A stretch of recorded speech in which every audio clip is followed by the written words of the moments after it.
This is Cora A, and I'm with Oquendo, baby. And he's here in Florida after getting his name announced for the Florida Boxing Hall of Fame, class of 2022 this year. I mean, how did you feel when they called your name or you got that call? Well, I'm honored. I'm like surprised. But you know what? It's all the hard work and dedication I've been doing throughout my life. And I'm glad that someone at least acknowledged me and gave me my just due.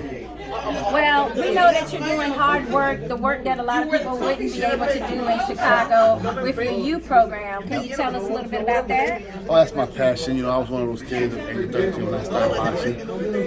What motivated me was my dad took me to his house and we watched the Sugar Ray Leonard versus Marvelous Marvin Hagler back in 1987. I was 13 years old. When the rest was history, I started boxing.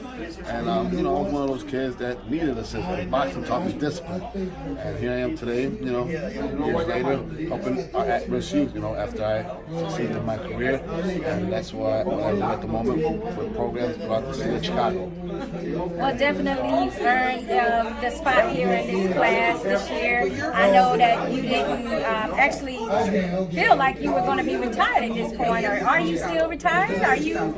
How does that work? Well, you know, it's unfortunate. You know, I'm kind of forced at the moment. You know, because again, you know, I was supposed to be fighting for the heavyweight championship. I was mandatory. It's been over 6 years, and here I am, had to sue these organizations because of the injustice to fighters like myself, and I'm pretty much a poster child to all the fighters because what these organizations doing is unjust, and that's why I'm bringing to discuss. Okay, now tell us a little bit about, like, I know you had the fight scheduled with Shannon Briggs, and then it was canceled because he tested positive, and who else was involved with different fights? Well, before them, I was supposed to fight the winner of Ruslan Chagayev and Lucas Brown. The WBA, once again, illegally put Lucas Brown against Chagayev, which I was mandatory. I won a case in Southern District of New York, a federal case that the judge said I had next.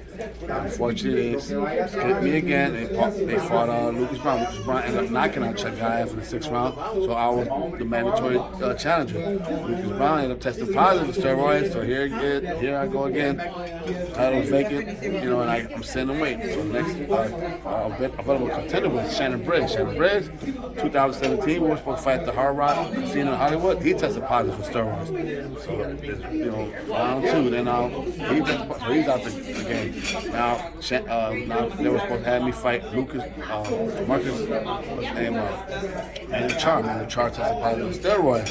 We were supposed to fly out to Germany, and unfortunately, again, I'm getting penalized because something that my opponents are doing wrong. And here I am, you know, almost 7 years later, being penalized, and you know, there's pretty much a lot of pain and suffering going on due to these associations, which I'm currently in a legal battle at the moment. Well, that does not sound like a fair road to have had to go through, and through it all, you've actually still been able to help these youth in your area of Chicago.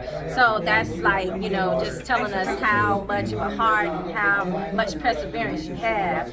Are you still looking forward to fighting again as a professional? Oh, you know, that's my passion. Again, you know, I didn't take a lot of punishment throughout my career. I'm up there in age, you know. I'm no spring chicken, and that's the pain and suffering I'm going through now because of this association. So, but in the meantime, you know, my therapy is my foundation where I help a lot of at-risk youth underprivileged in the Chicagoland area and the Chicago public schools, and you know, my program has been very successful, helping a lot of kids like I was. I had no guidance, you know, at-risk youth, and that's my passion. That's what keeps me insane. Because people are like, how can you still keep boxing with all this negativity, things that go on with you in these organizations? I say, you know, that's God, and I stay positive, focused, and here I am today, you know, fighting for justice. Not just me, for all the fighters for justice. You still have a love for the sport of boxing. That's right. Absolutely. I mean, and that's amazing to hear that you're going to still persevere. And I'm just wondering what the WBA is going to finally do about this, because you're saying